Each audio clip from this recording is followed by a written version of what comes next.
We now begin with the interactive session. I would request all the speakers to be seated on the dais. All the four speakers, Dr. Preva Ramachandran, Dr. Kuldeep Singh, Dr. Vineet Jain.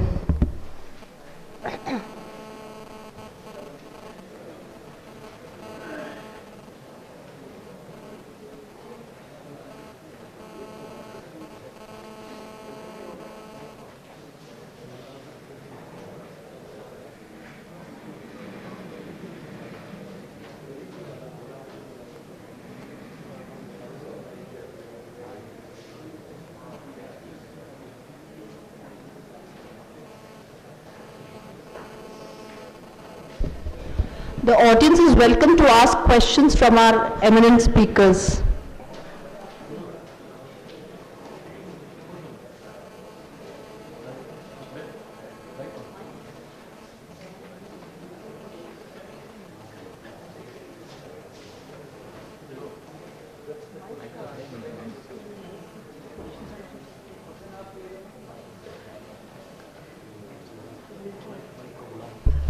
Students, don't you want to ask any questions?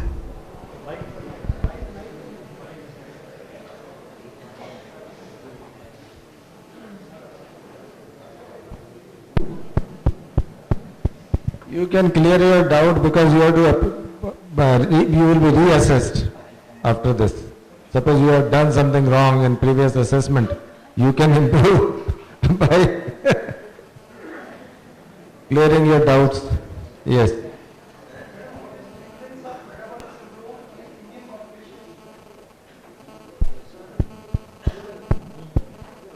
Can I answer?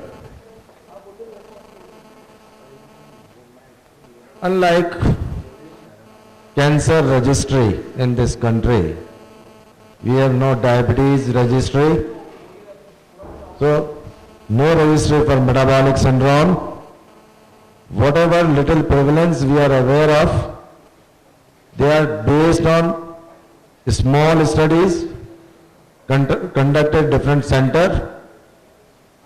Mohan et al. In Chennai reported some 25%. Study conducted in Delhi reported 18%. Whatever prevalence known to us so far, they are based on a smaller study. There is no registry system. So it is difficult to say what is the prevalence of metabolic syndrome in this country. Even we don't know what is the prevalence of diabetes in country. We keep on saying it is 20% or 25% and another 20% suffering from insulin resistance. This is the state of affair. Thank you.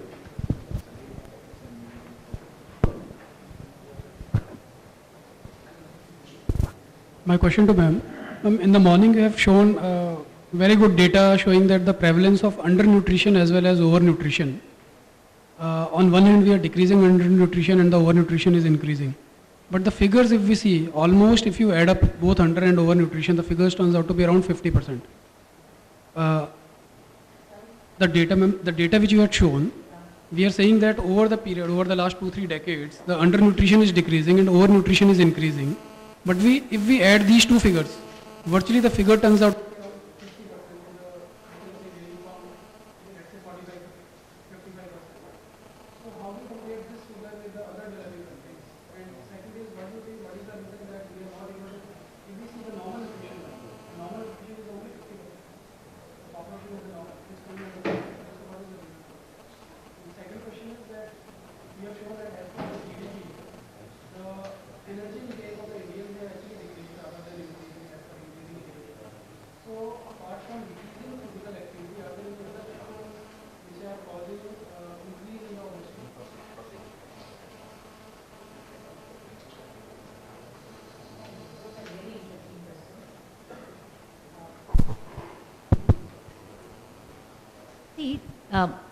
what is happening in India at the moment is, wherever there is a significant reduction in undernutrition, be it in the urban population, be it among the economically better off segments across India, or in states which are, with a much higher per capita income and better access to healthcare. Where undernutrition goes down, overnutrition is increasing, because at that time there was not that great awareness about the importance of screening for preventing overnutrition. It happened as a matter of natural history. While undernutrition was a focus and we had focused programs to reduce it, there were no focused interventions on overnutrition. That came after 2002. That is why there is, wherever you go, you have a flat plateau of 50% around. That is, normally nourished, 50% malnourished, under and over. In future, majority of population are currently residing in the northern belt, which is central India and north. 60% of India's population reside there, and here undernutrition rates are still high, as you would have seen. There are focused programs to reduce it, and I think they have a much greater chance of succeeding now. Concurrently, we should start screening for, looking for and preventing overnutrition, so that the ideal situation that you see in this small northeastern state, where undernutrition is 15-20%, can't help that. Overnutrition is 15%, so that 65% are normally nourished. That is the situation that we should look forward to by simultaneous action, both on the undernutrition and on the overnutrition. GDP and energy intake. I faced nothing but flack for 20 years. Nobody believed that this data shows that there is concurrent reduction in energy intake at a time when there was significant sustained economic growth. And it was seen quite clearly in the lifestyle change area. Today, we all accept it because that is unequivocally true. Is there any, what is the factor behind it? Surmises, we do not have data. But it is my very fond hope right from the day when I started talking about it is that, yes, Indians know what they are doing. Please don't underestimate either their capacity for perception or for their capacity to react to perceived changes. And therefore, I put my faith on Indian population's ability to understand and react, and plead with all the practitioners of both health and nutrition, be clear-cut, tell them what is happening and tell them where is the remedy. You will be very surprised how well they understand and react and truly take their own health in their own hands.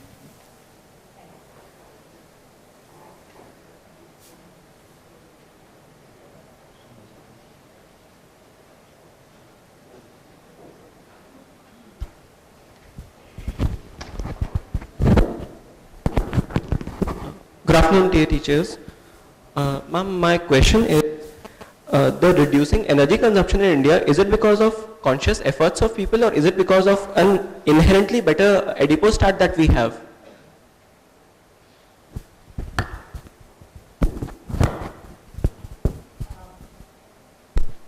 No, it is not because of purchasing power, because if you had seen the slide, it very clearly shows the maximum reduction in energy consumption, be it in terms of household consumption or individual consumption, occurred highest in the richest tertile, next in the middle tertile, and small increase was seen in the lower tertile.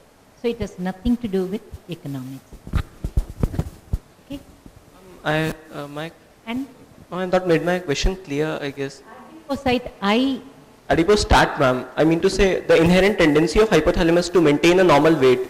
So our reduction in energy consumption is due to our conscious efforts or because our hypothalamus does have a very good setting? I do not know about that. I will give back to Dr. Sharma or Dr. Jain to answer that.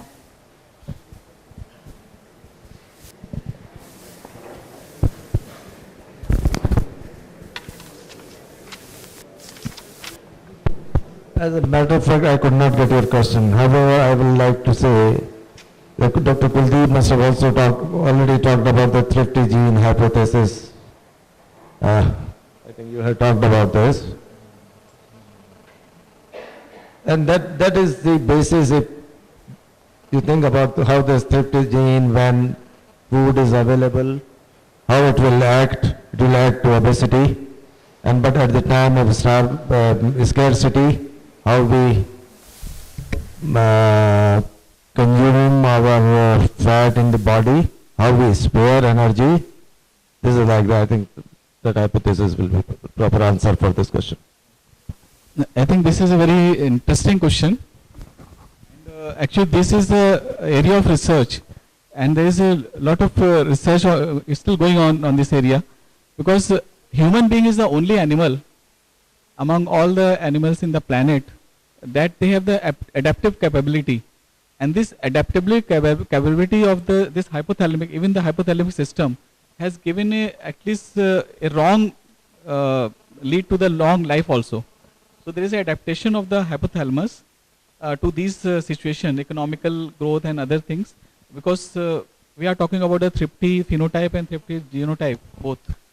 And at one time this thrifty phenotype hypothesis was very popular in 1960s and 70s. Barker hypothesis and Gluckman has further confirmed that if there is a abnormal environment present in the early life, it continues to behave abnormally even if the correction of the external environment is there. So that's lead to the over accumulation of the energy. So energy expended is also there, but there is energy accumulation. Thrifty means that they are like, they want to preserve everything. They want to keep themselves. So even the energy, despite expending, it is still preserved.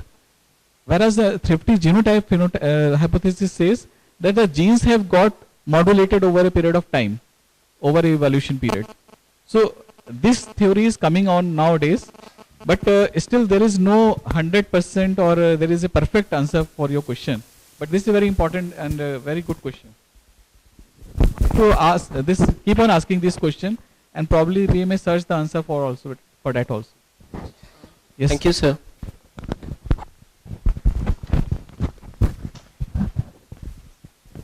Probably he is talking about one epistate theory. It was propounded in 1978 by Kelly and his co-workers, but now it has been discarded already. What he is talking about, epistate theory, the body is comfortable with certain weight.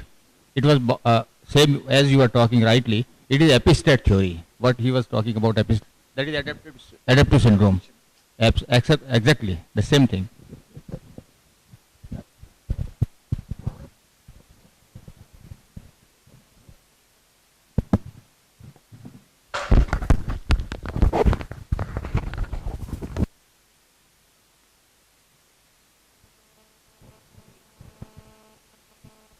Any other question from any student? Abhijit.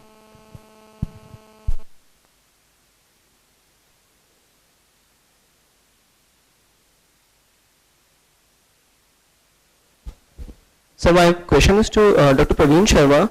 So are there any studies which have been done in Asian settings for deciding the criterion of metabolic syndrome? So have any studies been done in Asian setting for deciding the criterion of metabolic syndrome rather than evaluating it? No, to my knowledge, there is none. As I said, most of the studies are based on a small population and no guideline from this continent. Thank you, sir.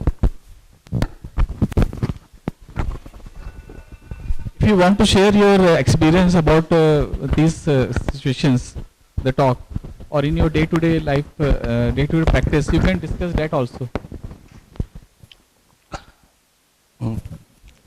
Sir, when I heard the talk of Dr. Praveen Sharma sir and madam, sir was of the opinion that that BMI is not very useful in Indian setup because of the short stature. And contrary to that, madam was very good, more in favor of that, that instead of wait for age and for height and all parameters, we should go for BMI, and that will be more useful. So there was a controversy, and what is the consensus among the panel?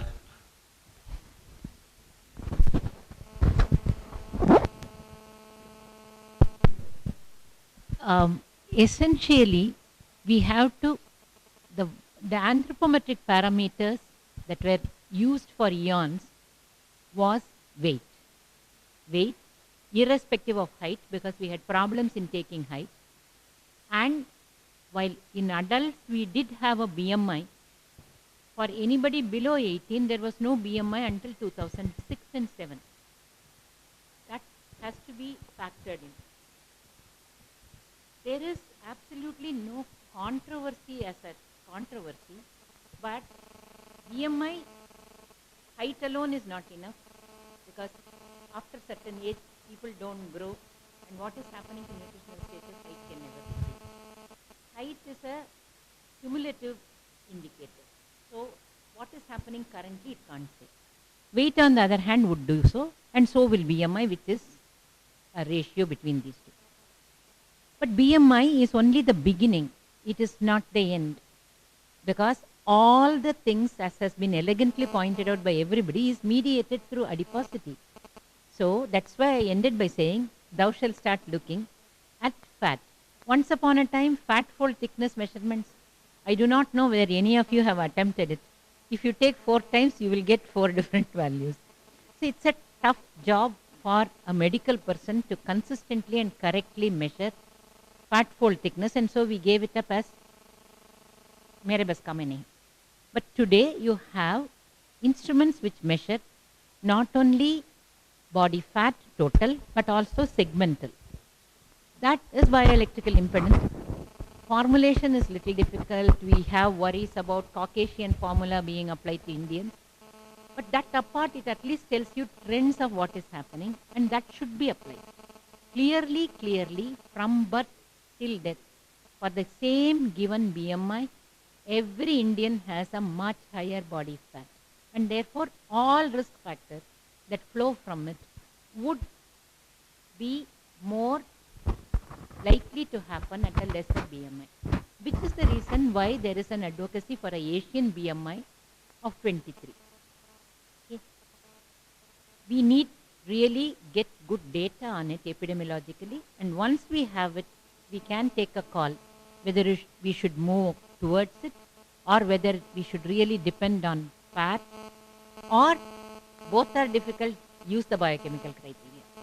That data is currently not available in India, and until the data is there, there is not enough evidence for us to take a stand.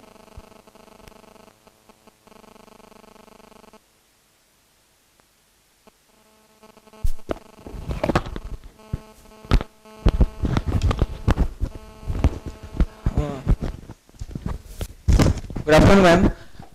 Ma'am, my question is, why does female gain weight during menopause?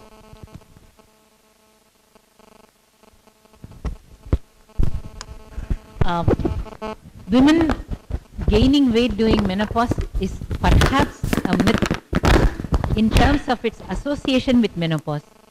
What matters is physical activity and the amount of food that you eat. When she is 20 and has 2 kids under 5 and a husband to send to office, and economically they are not that well off, these are the circumstances. Overworked, slightly underfed, and therefore thin. As children grow up, as husband's income or her own income goes up, the family availability of gadgets improve, and therefore reduction in physical activity happens. Children go away from home, there is a big drop in physical activity. You don't know what on earth to do for 24 hours. It's reduction in physical activity rather than hormone-mediated tendency for adiposity that is responsible for the gradual increase. There is again one another factor which I did not talk about, because these are from small studies. People who become, people from middle and the higher income group, who become conscious of the fact, oh God, we are aging and we are putting on weight. So if you compare middle income urban women, peak body weight is in the 40s and 50s. After late 50s, there is a conscious effort to walk, to do something. Mortality is staring at our end, and therefore we should do more things. These are middle and higher income group, and so no constraints on eating. But conscious awareness about cardiovascular risk, behavioral modification both in terms of eating and in lifestyle, clearly by the time they are in mid-60s, they have lost 5, 6, 7 kg, and their BMI is hovering now around 24, 25 instead of 26, 27. So again, when they have the time and when they have the wherewithal, people will take health into their hands.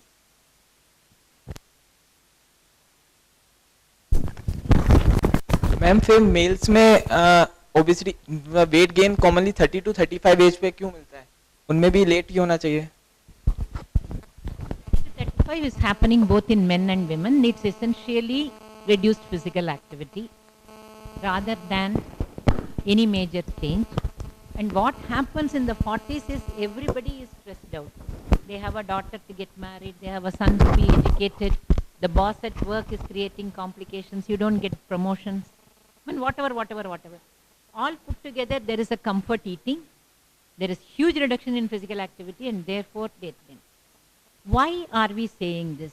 There can't be 200 other things, including the biochemistry and genetics.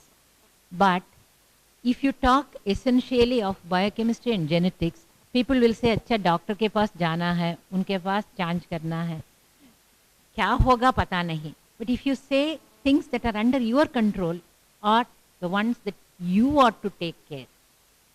That's the reason why we keep on saying, keep your stress low, keep your physical activity up, and things like that, which they can understand and by themselves start acting very early.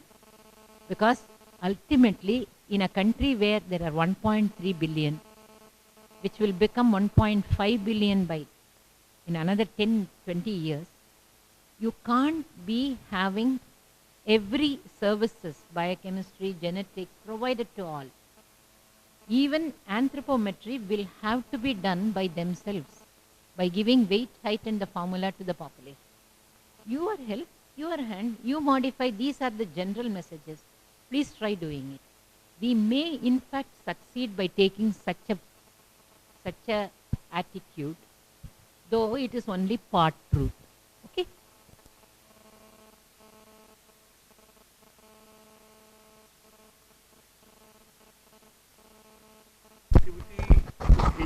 In developed countries and India, like physical activity in developed countries about 10%, domestic 10%, transport 10%, and discretionary activity is about 70%. In one of your slides you have shown. And you very clearly says that discouraging exercise in India has not yet become a routine. So I don't agree with this statement that this is not a routine exercise in Indian population. Will you once again? One of your slides, you said that discretionary exercise activity in India is about 10% only. You have shown a chart bar. Oh no. That is a graphic representation of how things are. It's not to be taken as actual percentage. Okay. But what is actual percentage is, contrary to the popular belief, when 24-hour activity charting was done by the National Institute of Nutrition, in rural men and women, they found in rural women 66% were sedentary and 33% of men were sedentary. And ultimately, when came out with the answer, it is not that they are not hardworking at times. Okay. The hard work doesn't persist right through the year. So there are periods of hectic activity, there are periods of no activity. And that is the reason why really rural overnutrition is also going up.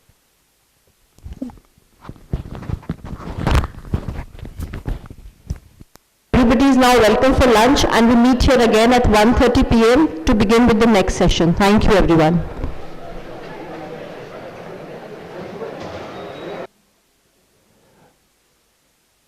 Good afternoon, everybody. Once again, you are welcome to this post-lunch session of the CME. Our next speaker is Professor Pankaja Raghav. She is a Professor and Head of Department of Community Medicine, Family Medicine, AIIMS, Jodhpur. She has a long teaching and research experience. Among the important field of her interest, she has contribution in nutrition, communicable diseases, non-communicable chronic disease, child behavior, adolescent, accident, substance of abuse, medical education, and she has several research publications in national and international peer review journals. She has been awarded with Best Teacher Award of the D.Y. Patil Medical College. She is holding University Gold Medal for PG DHHM, IGNOU, New Delhi.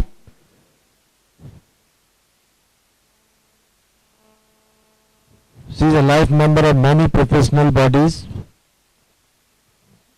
like founder member and vice president of Indian Public Health Association Rajasthan chapter, member of consultation group of experts and stakeholders who understand epidemiology of re-emerging H1N1 and other communicable diseases. I invite Dr. Raghav to deliver a talk.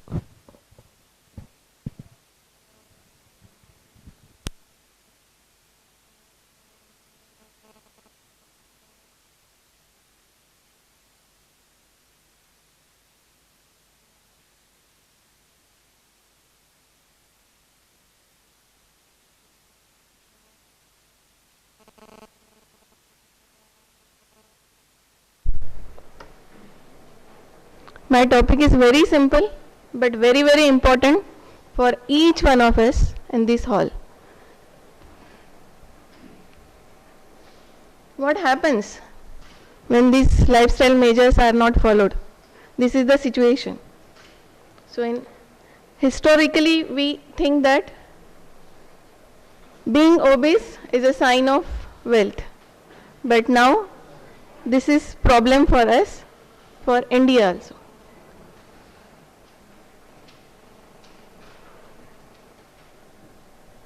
Obesity and overweight is the 6th most important risk factor contributing to overall death globally. 1.1 billion adults and 10% children are obese and overweight. As per 2010 data, overweight and obesity estimated to cause 3.4 million deaths, 4% years of life lost, and 4% deaths worldwide.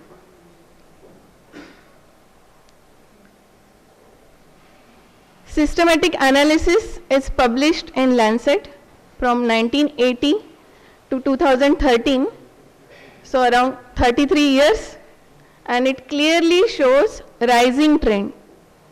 You can see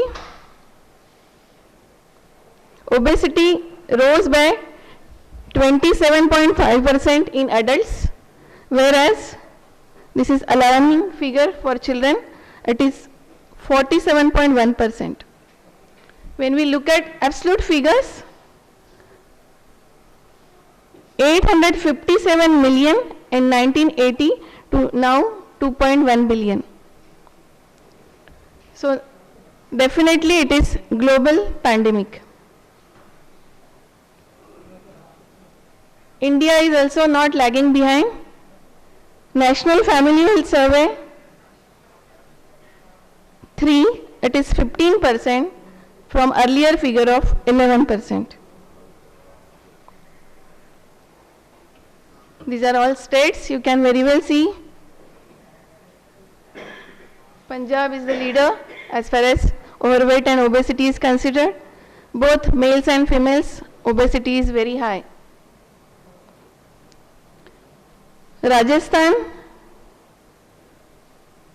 20th in rank, 8.4% in males and almost same 9% in females.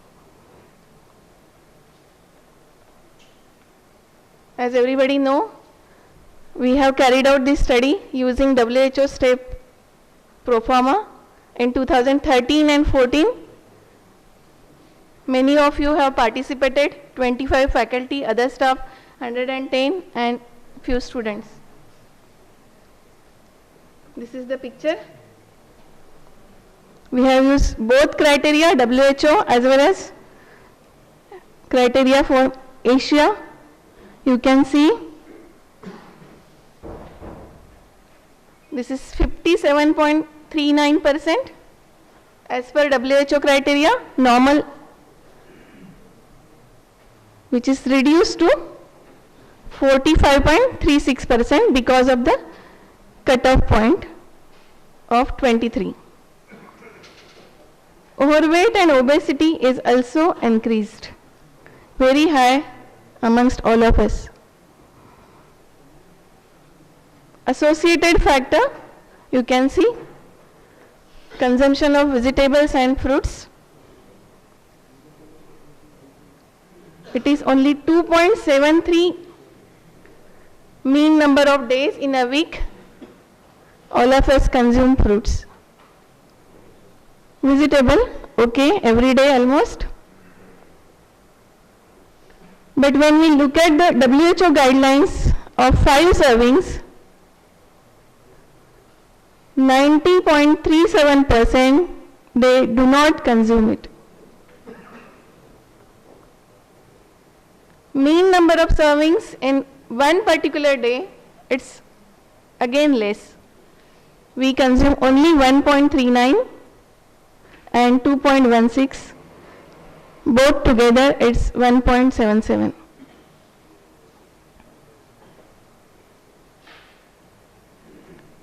I won't be repeating details, but these are all complex factors, multifactorial.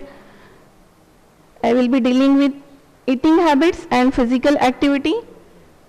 Just one hypothetical example. A child is consuming 100 calories extra every day. What happens to this child? He will gain 5 kg in a year. Maybe it will be more clear in next slide. Another example. Individual is consuming extra chocolate chip cookie every day throughout life. Maybe this is common picture. So the assumption is around half a kg of fat tissue has 3500 kilocalories. Little mathematics.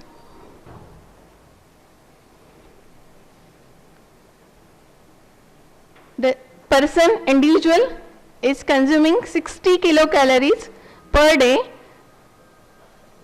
That will be equivalent to 0.2 kg weight gain in a month. So this goes on. So in 10 years, he will have 27 kg extra. So in short, you can just remember this. You can apply this to your dietary habits. 0.3% positive balance over 30 years will result in 9 kg weight gain.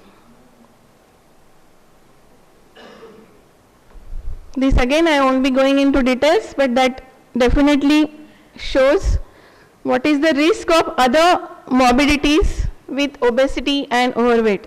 Almost all non-communicable diseases are there with more or less relative risk.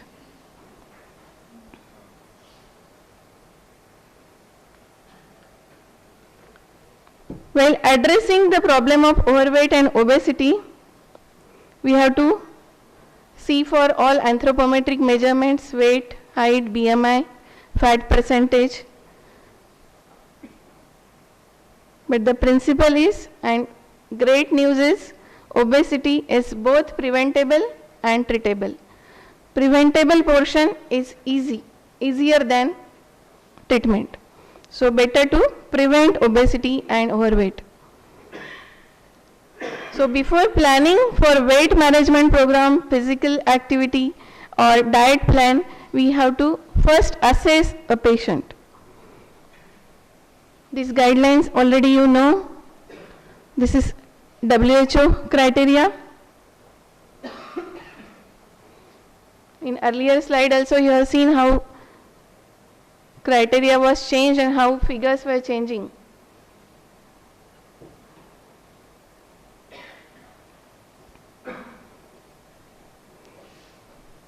As all of us know, BMI will not give us 100% idea about fat, especially abdominal obesity. So for that, waist circumference is important, and it should be less than 80 centimeters for females and 94 centimeter for males. Waist hip ratio again less than 0.8 for women and less than 0.95 for men. This is again Reddy-Wegener formula, Durenberg's equation. It gives us fat percentage with the help of BMI. We can put our figures and it will give us rough idea how much is the percentage of fat in our body. And then we can decide about eating plan and physical activity. This body fat percentage should be less than 20% for males and less than 25% for women. After assessment, we have to judge where the patient is lying, and depending on that, we have to decide the action. Light.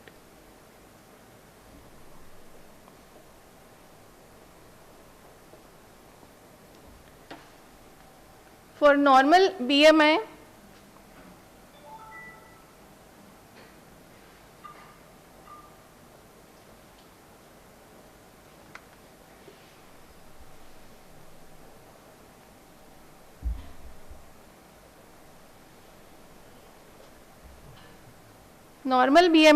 where weight, height, normal person is suggested to maintain it. He should prevent weight gain. How it is done, that I will be showing you in the next slide. Next situation, for Asians, a person is overweight. We have to counsel him for not gaining the weight. Waist circumference, if it is high, it is suggestive of high fat percentage. He should be asked to lose weight.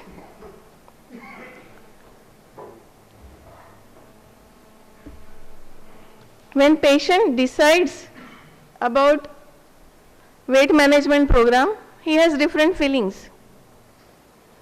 He goes through the program and what he feels. He is more confident because his appearance is now changed. He has got several advantages. He has got few demerits also. So considering all these factors, he can decide about his lifestyle choice.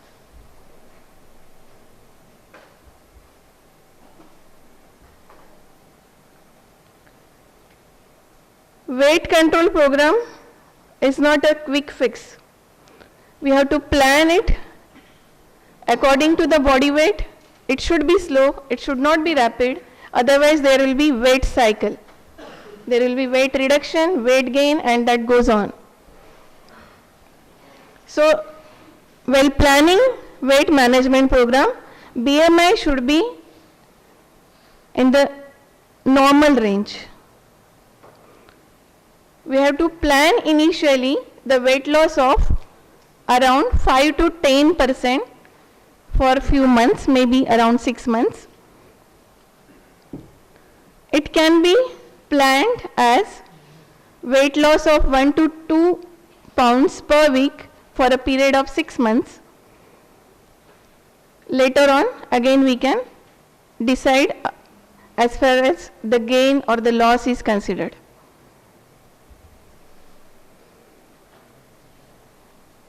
We have seen in earlier slide how chocolate eater was gaining weight. We can use the same formula and we can now apply this so that there will be weight loss. We know very well 1 pound is equal to 3500 calories. So to lose 1 pound means around half a kg a week. A person has to have less 500 less kilocalories, or he can plan physical activity so that he can burn 500 kilocalories, or he can have a balance of both, 250 less calories and 250 he can burn.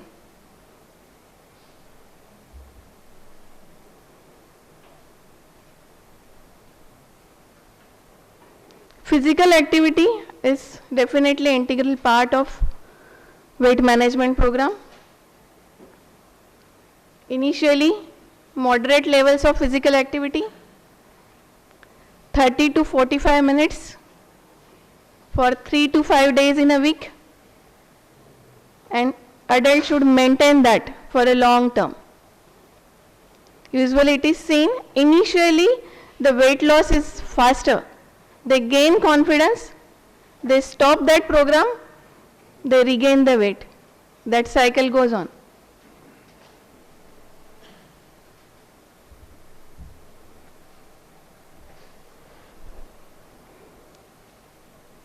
That was for prevention of weight gain. Person was absolutely normal. Now here the situation is he is already overweight or he is obese.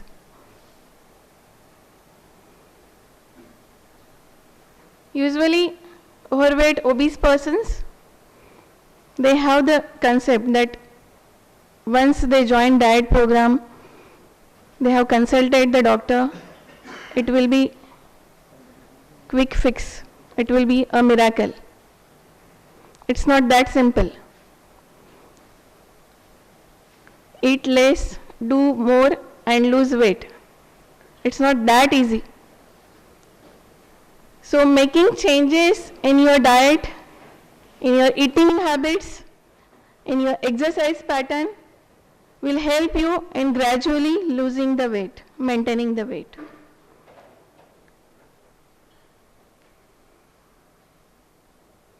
So how to advise a person, or how to apply this for ourselves?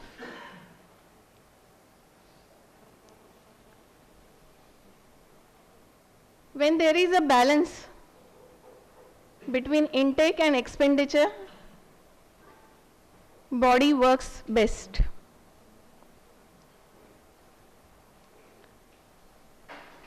Body will just use up active calories in first 20 minutes of working out. So that is better if a person is preventing weight gain. But somebody wants to lose weight, he has to work more.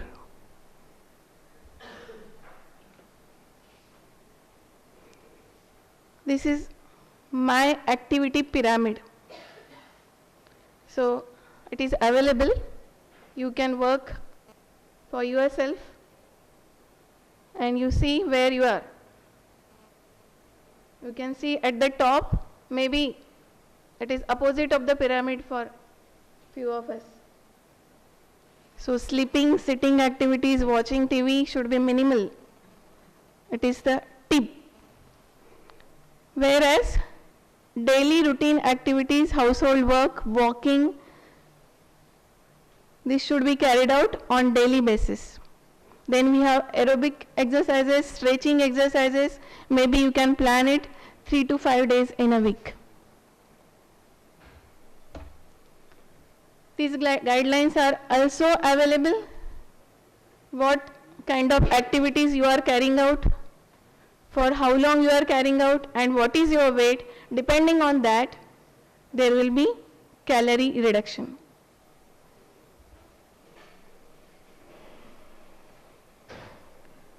There are some routine activities which we are carrying out daily, which are considered as moderate activities.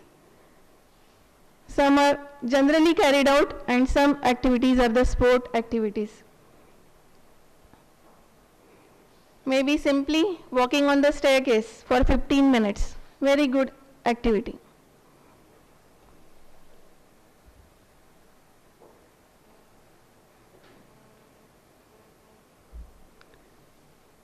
Sometimes patient might ask you how fast I should walk, for how much time I should walk, what is beneficial.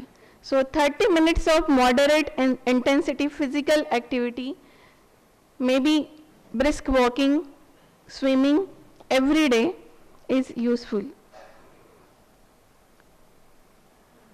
Underlying guideline is you should be able to talk without a problem when it is moderate activity. Walking an extra mile a day will expend additional 60 kilocalorie, which in earlier slide we had that chocolate. So don't eat that chocolate, walk a mile, so you will be not gaining 120 kilocalories.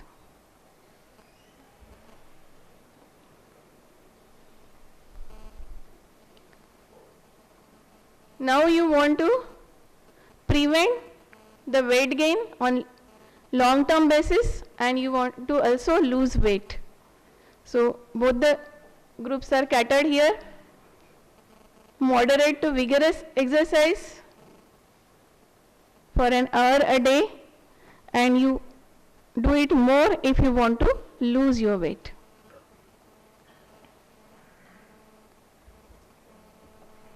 So that was about physical activities. Along with physical activity, you have to plan a diet. Basic principle is reduce your calories. Very simple, low fat, low calorie, low salt. So deficit of 7500 kilocalorie will produce a weight loss of 1 kg in a year. So if you are consuming 1000 kilocalories less per day, you have lost 5 kg in a year.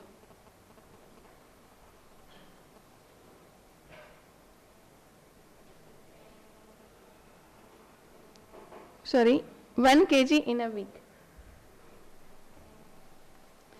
While planning a diet, you should know what should be consumed normally by a person when he is sedentary worker, when he is moderate worker, and when he is heavy worker. And then accordingly you plan. So if your requirement is, you are sedentary worker, your requirement is only 2300 kilocalorie and you want to lose weight. So plan in such a way that the goal is realistic. The calculators are available on net that will tell you within how many days how much weight you want to reduce. But your goal should be realistic. Your goal should be 5 to 10% on initial basis. After the success, you plan it on a further basis. This should be your plate, eating plate. It should be colorful. It should have good quality fat, different kinds of vegetables, different kinds of fruits, whole grain and healthy protein. You calculate the amount of calorie required and decide the portion of food items you will be consuming.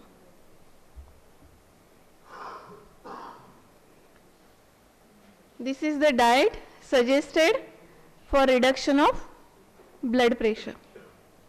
It is low sodium, low cholesterol, and it promotes high amount of fruits and vegetables.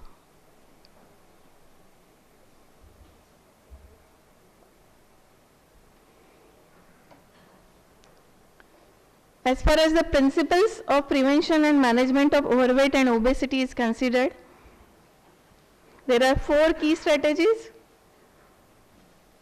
We have seen earlier slides for the individual person. Now we can think about the population as a whole. So first principle is, first strategy is prevention of weight gain, promotion of weight maintenance, and management of obesity comorbidities. And those who are obese, overweight, we have to promote weight loss.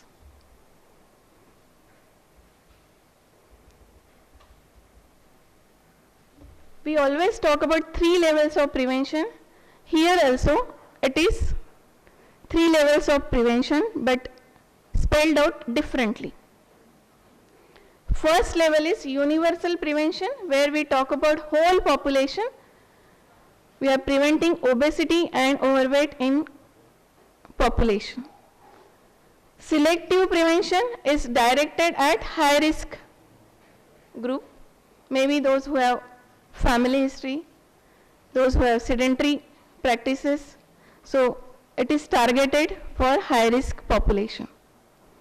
Targeted prevention is already those who are having overweight and obesity. Since morning we are hearing that obesity is a complex issue. As it is so complex, multifactorial, many things are involved, so naturally it is not that easy to prevent and manage obesity. It has to be complex. So sitting in the hospital, we might not be able to prevent obesity and overweight. So multiple sectors have to be involved. So it has to be a shared responsibility for prevention of obesity and overweight.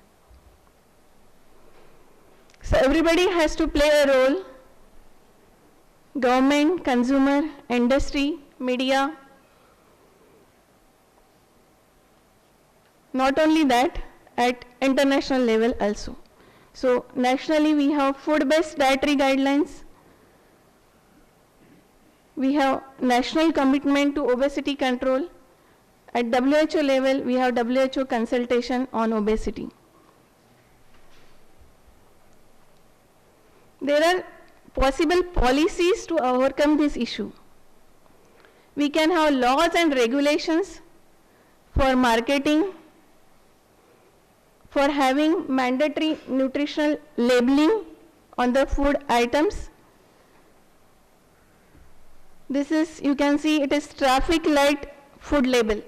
This is another innovative approach. We have got labeling on the packages, but some of us might not understand what is the percentage of fat, how it is linked. So very good innovative approach has been suggested. So you can very well see it: red color, green color, and amber color. So it talks about low fat, high sugar, low salt.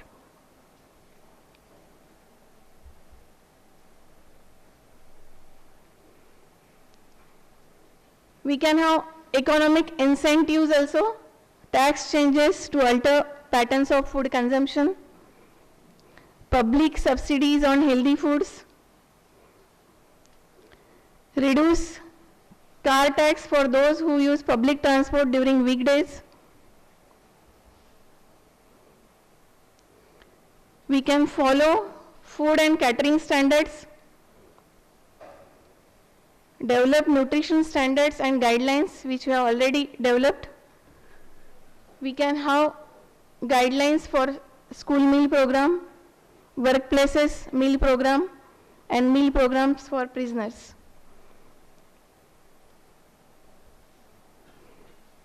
Definitely, there is a need for training of health professional for management of overweight and obesity. Maybe most of us do not have time, do not have resources to manage this problem, but it's a high time now. We have to prevent this problem. Media also plays important role in positive behavior. We have to educate general population about the causes of obesity so that obese persons are not stigmatized. In schools, we can have training programs for children about healthy food items, ensure provision of healthy, tasty school meal program.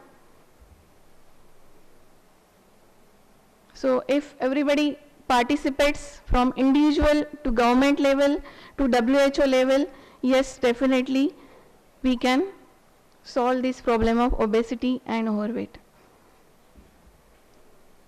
So at individual level, maybe also at population level, this is the golden rule: maintain healthy weight, be physically active, follow healthy diet plan, reduce your sodium, take prescribed drugs if there is comorbidity. Thank you.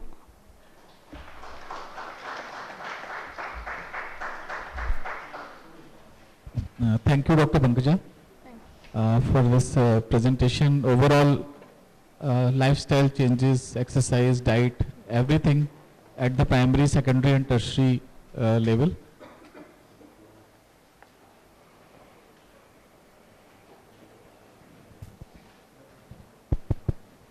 The next speaker is Professor Naveen Kisoria. He is a professor and head Department of Medicine, SN Medical College, Jaipur. He has several publications in peer-reviewed journals and chapters in book, and participated in several national and international conferences. His interest is sleep medicine and HIV medicine. Dr. Kisoria.